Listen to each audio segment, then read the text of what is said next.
The Rams have found their secret weapon, and this is huge for the offense for this upcoming season as we have multiple Rams stories to get into today, as well as some defensive rookies already impressing, and a really nice fan note to end off today's video. And welcome back to another episode of Rams Digest. I'm your host, Joshua Finehirsh.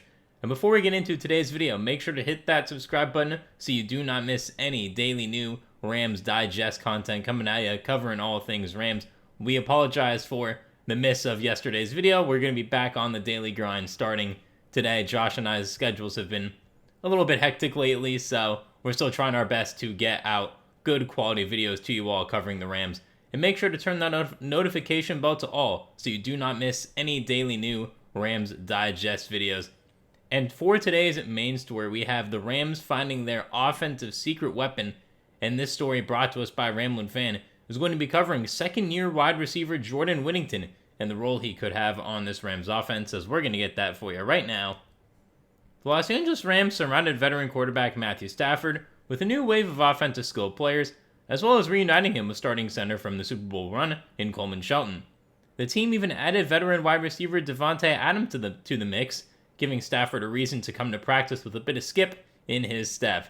Yes, Davante, as we all know, has had a really positive impact already on this Rams team. Coleman Shelton being back should help the offensive line, especially with the Alaric Jackson blood clot situation, and we'll see how that gets resolved. So the Rams are definitely in a good spot already offensively. But even as the Rams turn the page to a new chapter for the offense, not every offensive player will steer the football to new faces. Yes, this is an offense that no longer boasts the go-to qualities of veteran Cooper Kupp, but the Rams loved what they added in the 2024 NFL Draft in rookie wide receiver Jordan Whittington. And as much as I'd love to see the team's offense focus on a trio of Puka Nacua, Davante Adams, and Tutu Atwell, even I cannot deny that something, or even someone, is missing. Yeah, Jordan Whittington, again, is a little bit of a do-it-all player. He's a really good blocker. He's a nice, crisp route runner. I really liked him coming out of Texas in that 2024 draft, and so did the Rams, and he made the team. He made more of an impact on special teams, but we'll see what he does this year. Again, it's going to be interesting because Tutu Atwell, as I mentioned a few videos ago, is on a $10 million contract, meaning he is expected to produce. So it will be quite interesting for that wide receiver 3 position with Atwell and Whittington. And Jordan Whittington is ideally positioned to break out for the Rams in 2025. Standing 6'1" and weighing 202 pounds, second-year wide receiver Jordan Whittington is what remains of the Cooper Kupp clones on the Rams roster. Gone are DeMarcus Robinson and Tyler Johnson, as well as Cooper Kupp himself, leaving just Whittington to handle the workload for a crisp route runner who can block like a tight end, and who can put up plenty of yards after the catch. And as I said earlier, Whittington is that do-it-all type of player for this Rams offense. He's someone who can block, he can catch, he can get yak yards after catch, which is exactly what you want if you're the Rams. You need people who can get that yak outside of Davante Adams and Puka Nacua, because Tutu's more of a deep ball guy. He's not necessarily an in-between-the-seams route runner in between the sidelines like an Adams and a Nacua, and Whittington's that other guy who is already polished enough to be able to do that. And I definitely agree that a Whittington breakout is on the horizon coming up for this season. So why should we expect a second-year wide receiver Jordan Whittington to flourish in this Rams offense? Well, it all starts from the fact that he impressed head coach Sean McVay in his rookie season. At the time, he was buried on the team's depth chart, but he has every opportunity to see playing time and earn his share of targets this year. Yeah, definitely. Yeah, the depth chart was quite loaded for his rookie season. As I said, made more of an impact on that special team side of things. And now this year, being that for sure fourth wide receiver, that he has a spot on this team sewn, locked, and sealed.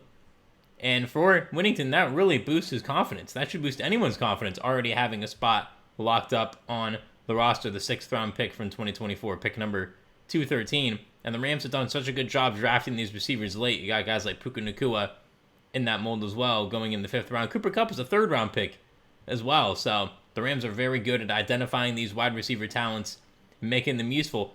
And actually, Sean McVay has a quote about Whittington from his rookie year that we're going to get into right now. I've been able to... Oh, my apologies there. Something did not save properly. We're not going to be able to get to that quote today. So we are going to move on with this story. He was targeted just 28 times in 2024, but emerged with 22 receptions for 292 receiving yards and 14 touchdowns. He even rushed twice for 12 yards. Above and beyond all this, he is a solid blocker, runs crisp routes, and is not afraid to catch the football in traffic. The Rams have plenty of new tools in their offensive toolbox for 2025, but sometimes even the most proficient artisan finds himself using a familiar tool to get the job done. Whittington is the type of receiver who will find himself becoming more and more popular as the season wears on, if for no other reason than the simple fact that the offense relies on receivers like himself to make plays.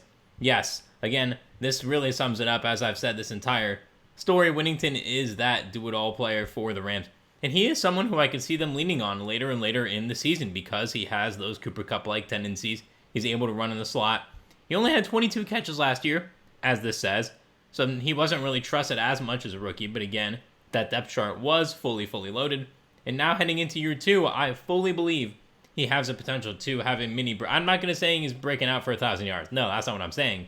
But I do think he is going to break out into a guy that's a consistent wide receiver 3, and someone who, if the Rams don't like what Atwell did this year and they move him in the 2026 offseason, where he doesn't sign, the Rams are fully comfortable with having Jordan Whittington as that wide receiver 3. And I want you to comment down below right now.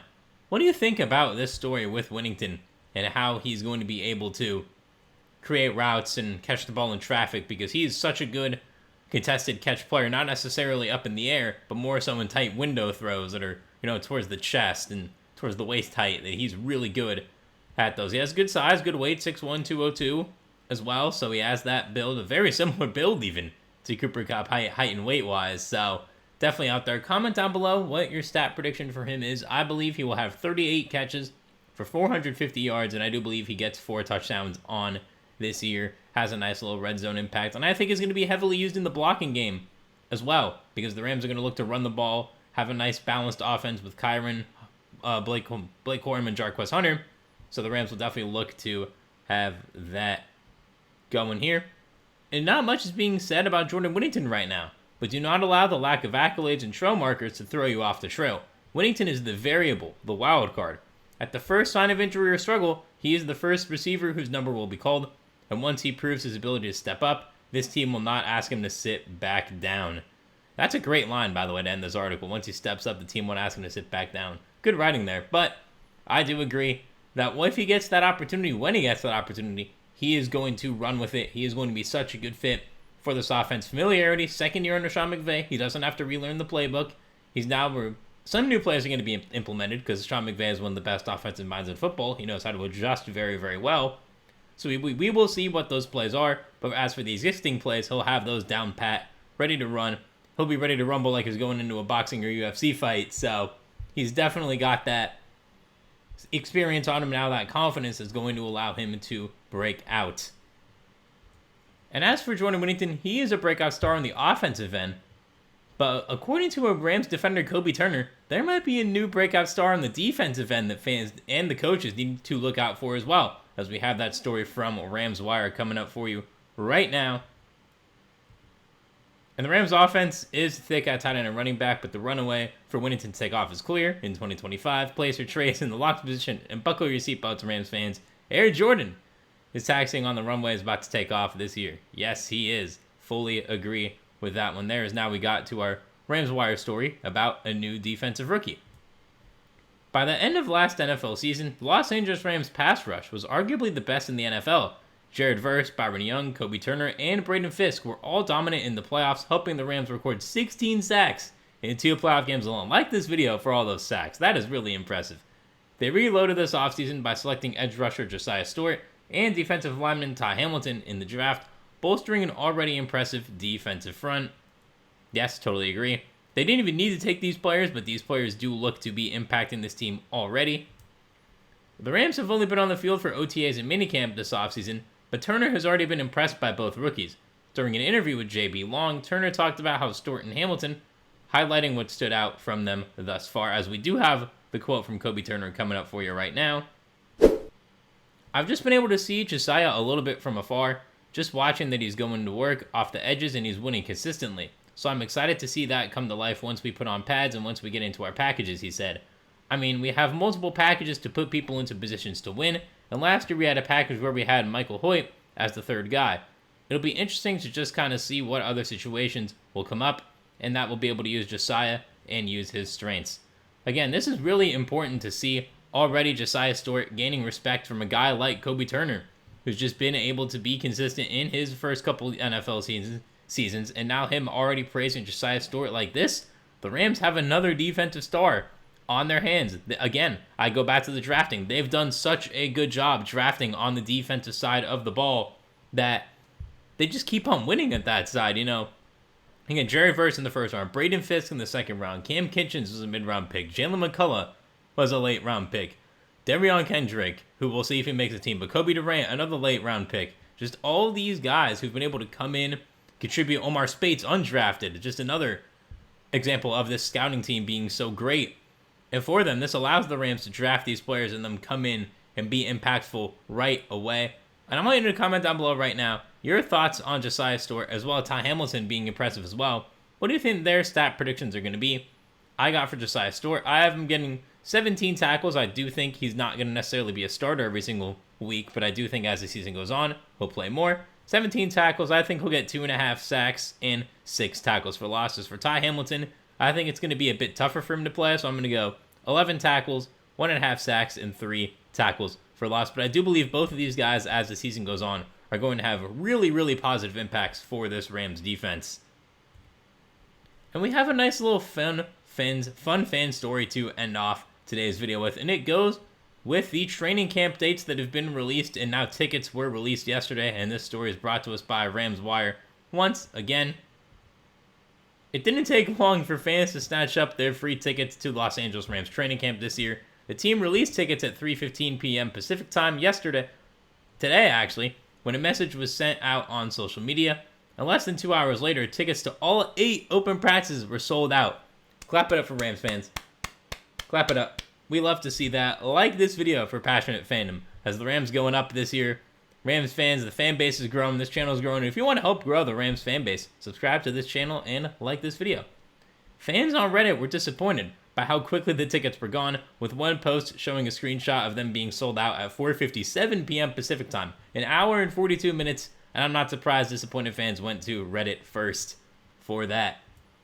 And if you weren't quick to log on and reserve tickets, you likely missed out on attending any of the team's 8 sessions at Loyola Marymount up near LA.